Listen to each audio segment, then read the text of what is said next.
So before he went there, the Israeli press, I think it was the Jerusalem Post, published a story saying that he was going to recognize a Palestinian state during his visit. A lot of people got excited about that. I felt that it was obviously not true, and that it was probably published. Either the Jerusalem Post just took it upon themselves to publish it, or they had some kind of a leak or some kind of a rumor that they heard about that, which was leaked for the purpose of putting pressure on Netanyahu. So, I mean, a few things about this. A lot of people were commenting on the fact that this is like a big "I told you so" moment for Middle Nation and for my content, in that it signals the extent to which America is potentially moving away from Israel, because he did a big Middle East trip without going to Israel. His first trip internationally is to Saudi Arabia, to UAE, and to Qatar. I've said all along that he's a Khaliji president, and this sort of shows that he's a Khaliji president. He has also cut off, reportedly, has cut off communication with Netanyahu. We're seeing more and more like op-ed pieces and commentaries in the mainstream American Western media saying basically the message is that this government is not Israeli government is not an American ally.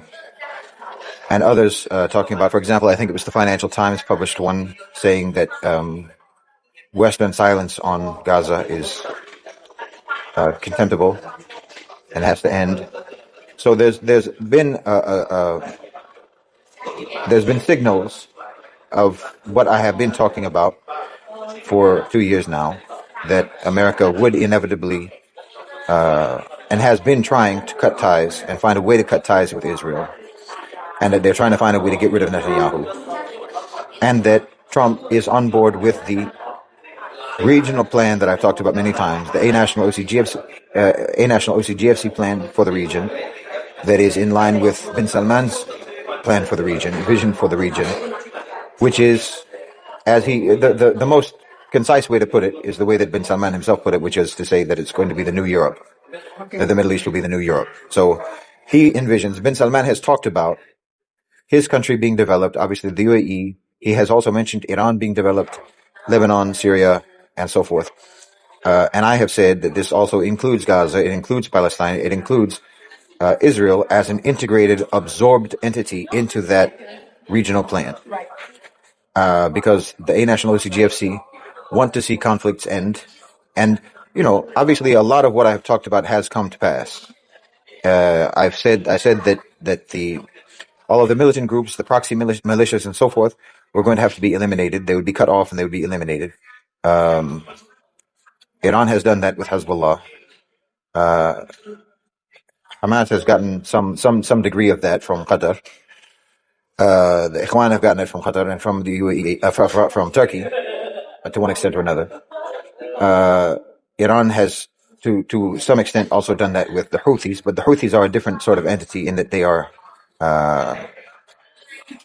It's a different branch, first of all, of the Shia. They're Arab, they're Yemeni, and they have their situation is now sort of under the auspices of Saudi Arabia and what Saudi Arabia wants to have happen. So anyway, it looked like it looked like sort of the climax of "I told you so" moments happening over the course of Trump's trip. I did not believe, as I say, that he was going to announce the recognition of a Palestinian state, or the establishment of. He did lift sanctions on Syria, which was to be completely expected, because as everyone should know from watching my content, the installation of Sharia as the president of Syria didn't happen by a revolution.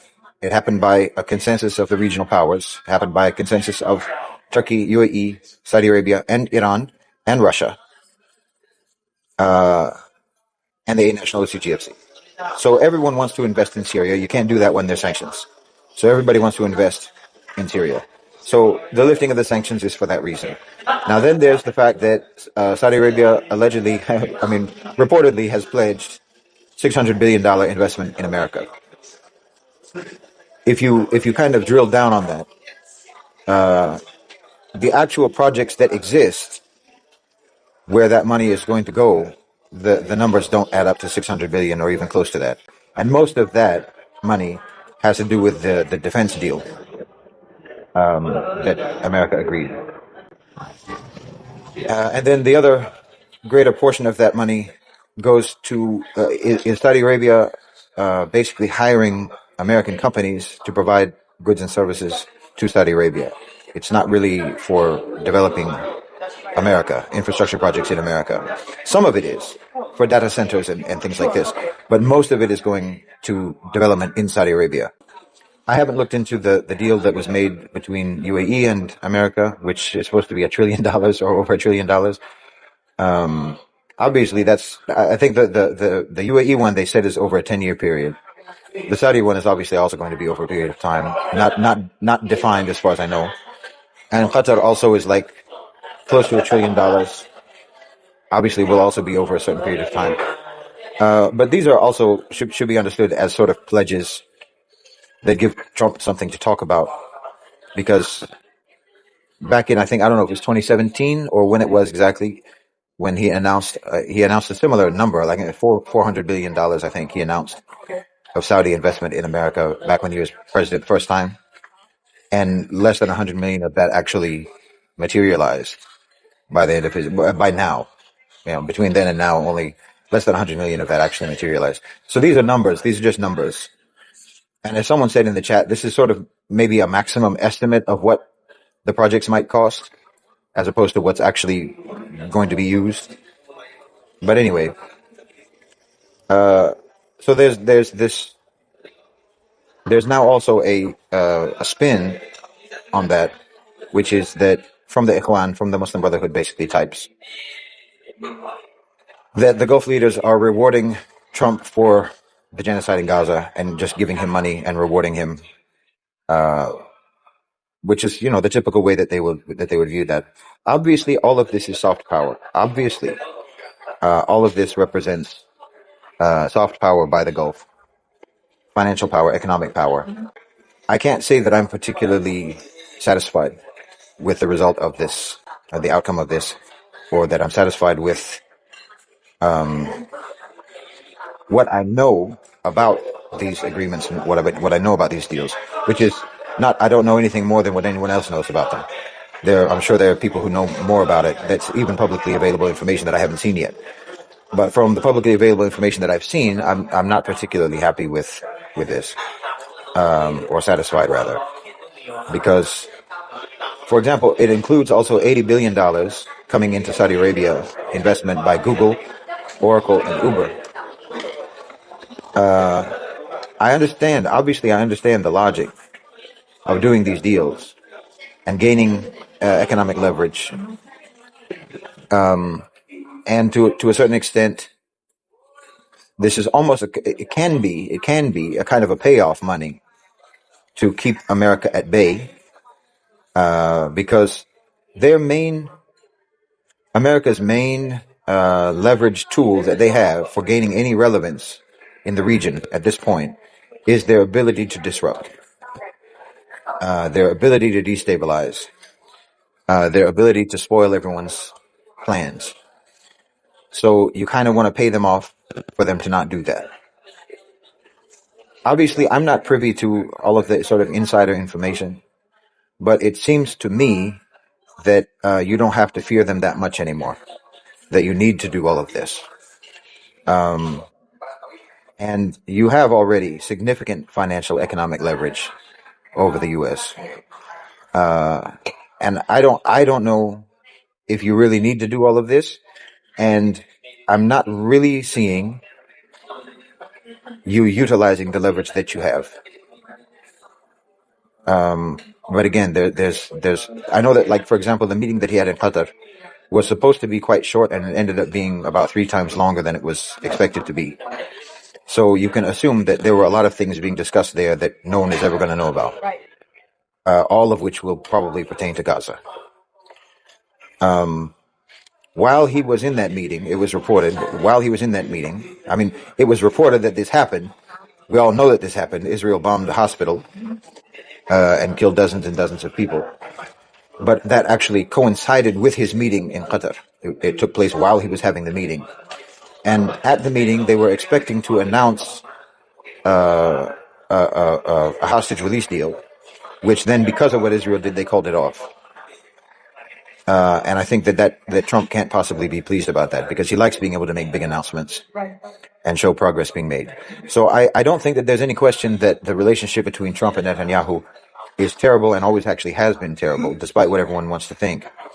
He can't stand the man.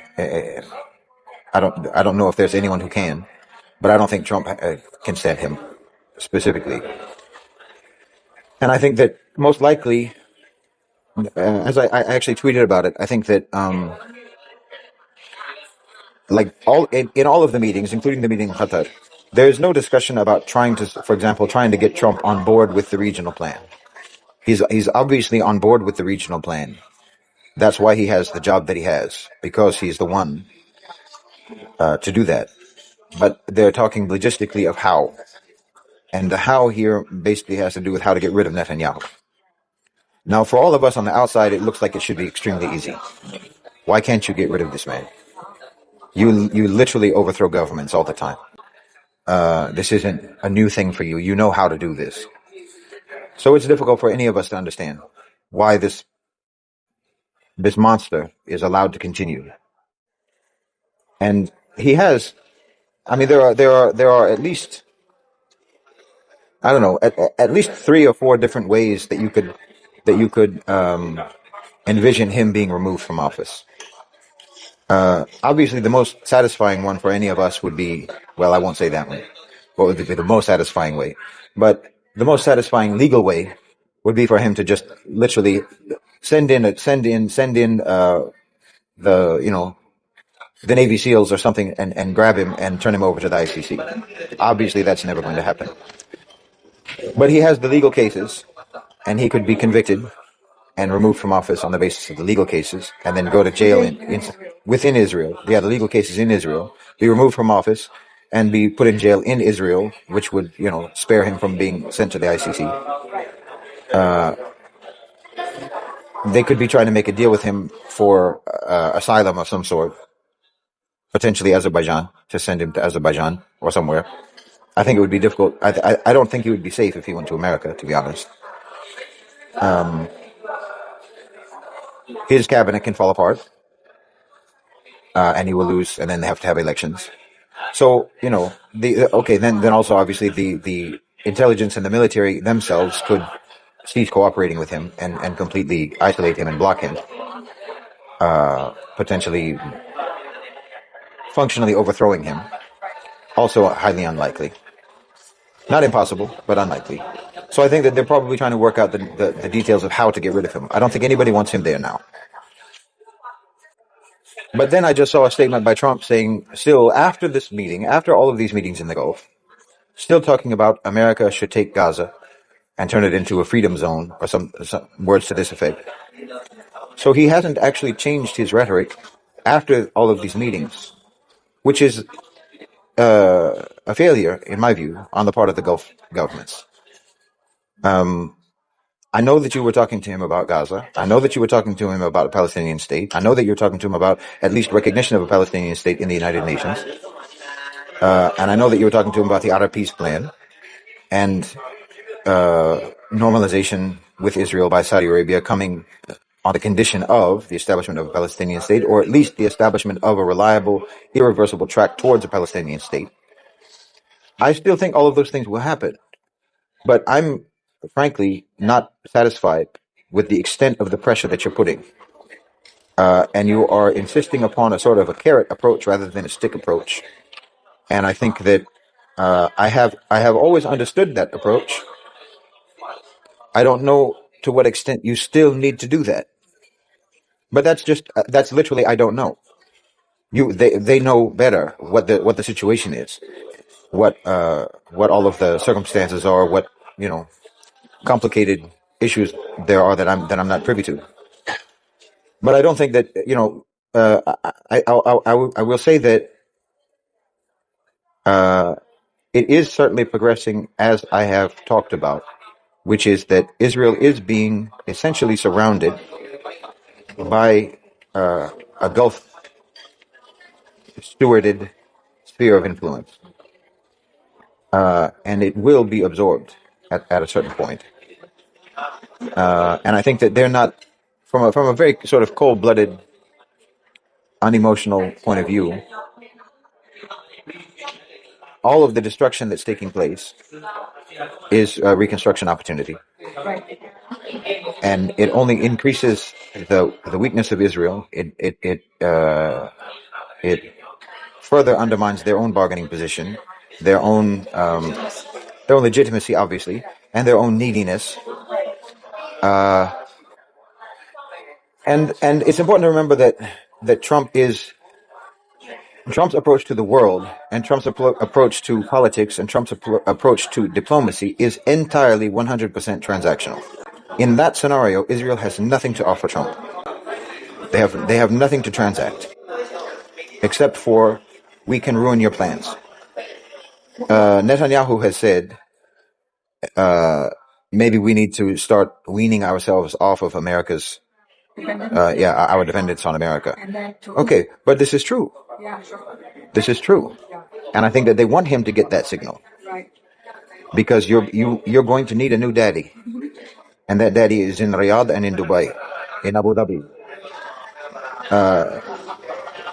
It's obviously it's gut wrenching and it's nauseating to think about any sort of normalizing of Israel, but that's not understanding it properly, because what is actually happening is that Israel is getting weaker and weaker, and it is being gradually, incrementally abandoned by its 80-year sponsor, and it will be absorbed, it will be acquired, it will become an asset of the GCC.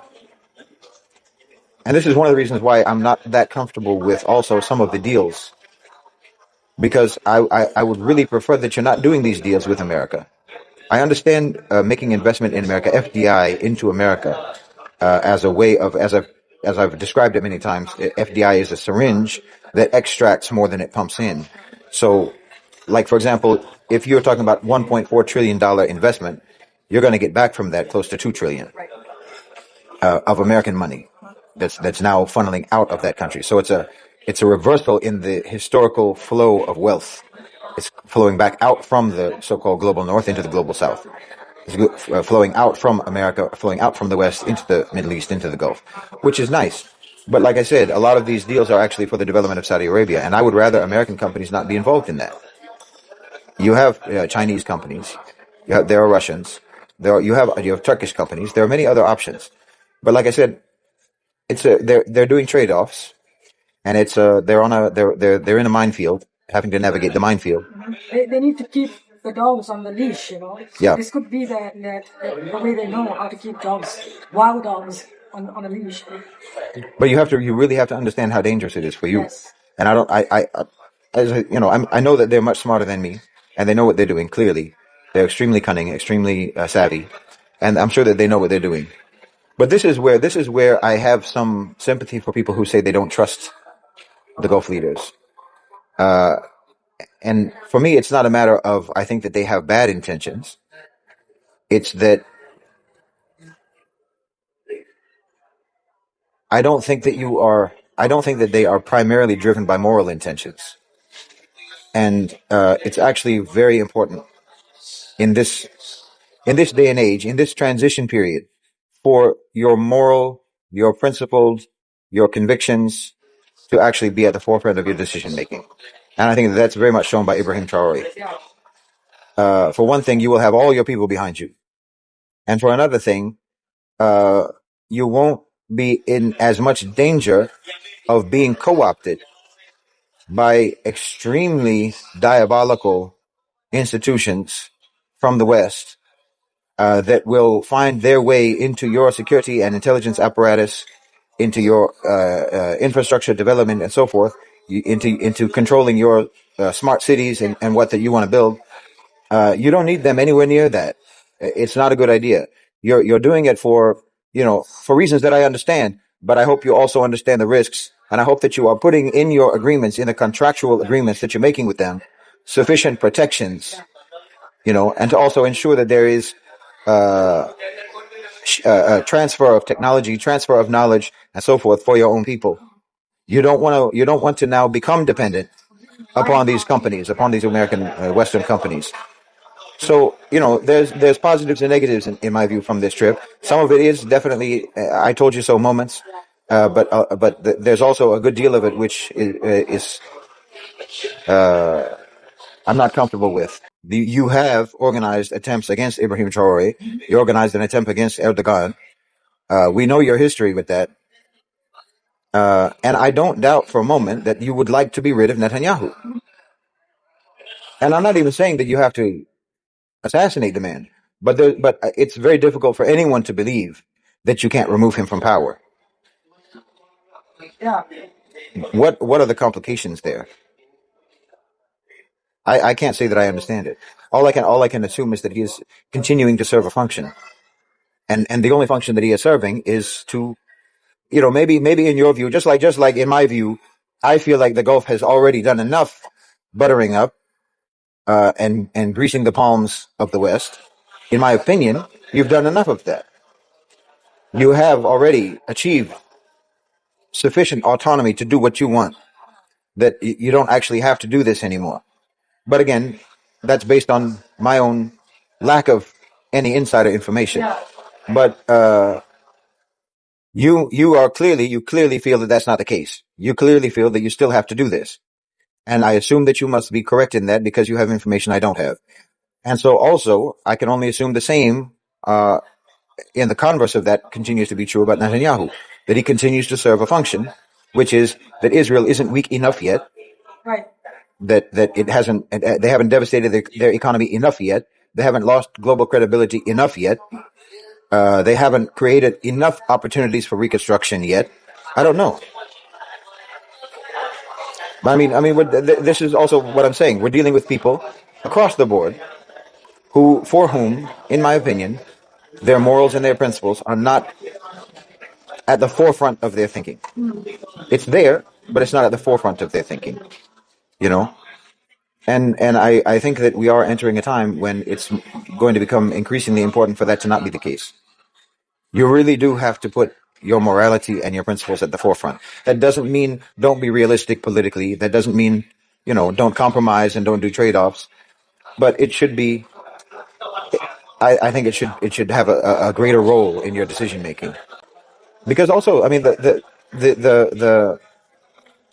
backlash, the optics, as they say, obviously it looks horrific that Israel is doing what they're doing while the financier of Israel, the sponsor of genocide, is entertained in Riyadh and in Abu Dhabi and in Doha.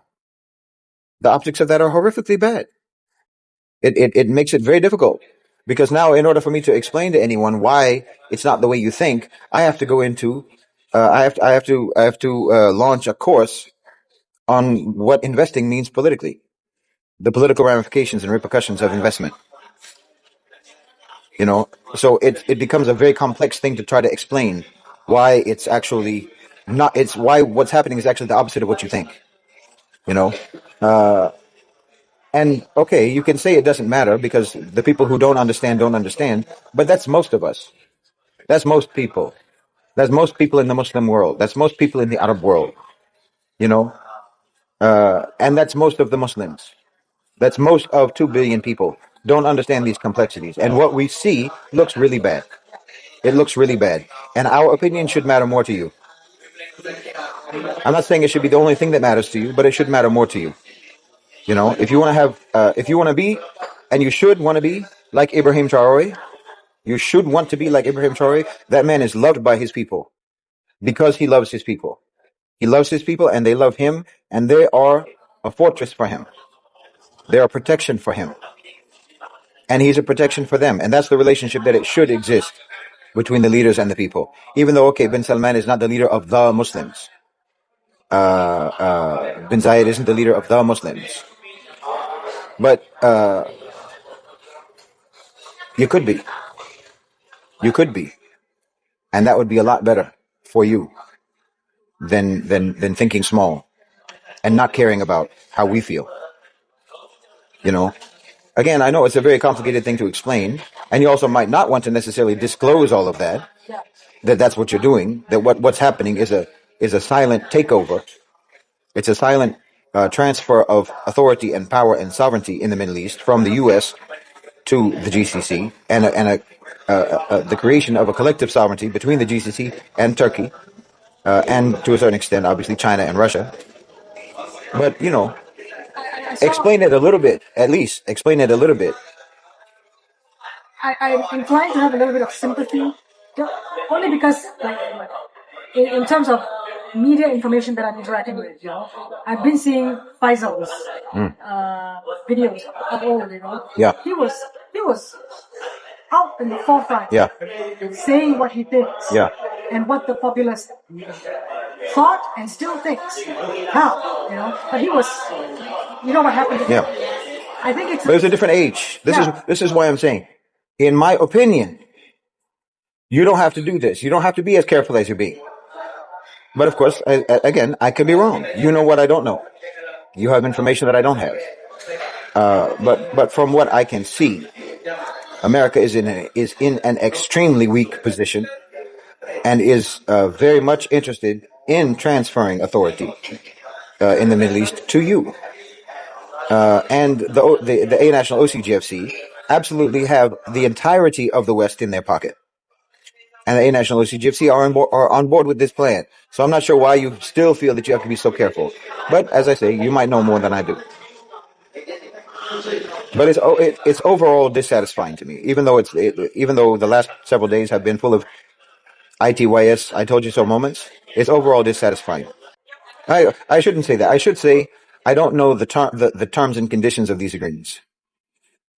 The terms and the conditions of the agreements, and all of the things that were said behind closed doors, that I'm sure at least 85-90% of what they talked about behind closed doors was about Gaza.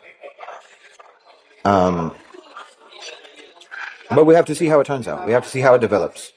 I mean, we might see a vote that will see the United States not veto the recognition of a Palestinian state at the UN.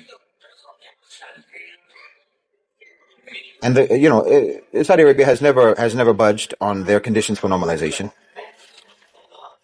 Syria apparently is talking about being open to normalization.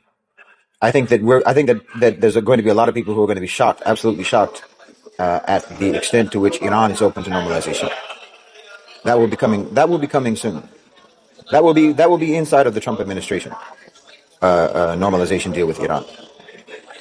A lot of people are going to lose their minds over that. But anyone who knows how Iran operates politically won't be surprised. Historically. Yeah, historically. And by historically, we're talking centuries. Yeah. How they operate. I'm not even saying that as a criticism. No, it's just the way they're realistic. They're realistic and pragmatic. So there will be a normalization deal probably with Iran. But with Syria, Syria understands that all of this is going to be Gulf property. It doesn't make any sense for us to fight. We don't have the power to fight. And if we fought, we will lose more. So they have talked about being open to normalization. Yeah, plus you've been rid of the plague of Assadists, the Shia element. I mean, everyone should understand also, I've said it a million times, but you should understand that normalization with so-called Israel embeds Israel into... It makes Israel an absolute minority in a region of Muslims, of Arabs and Muslims, rather than and it completely defangs them, because now how are you going to bomb Syria now if you have normalized relations? When's the last time they bombed Jordan? When's the last time they bombed Egypt?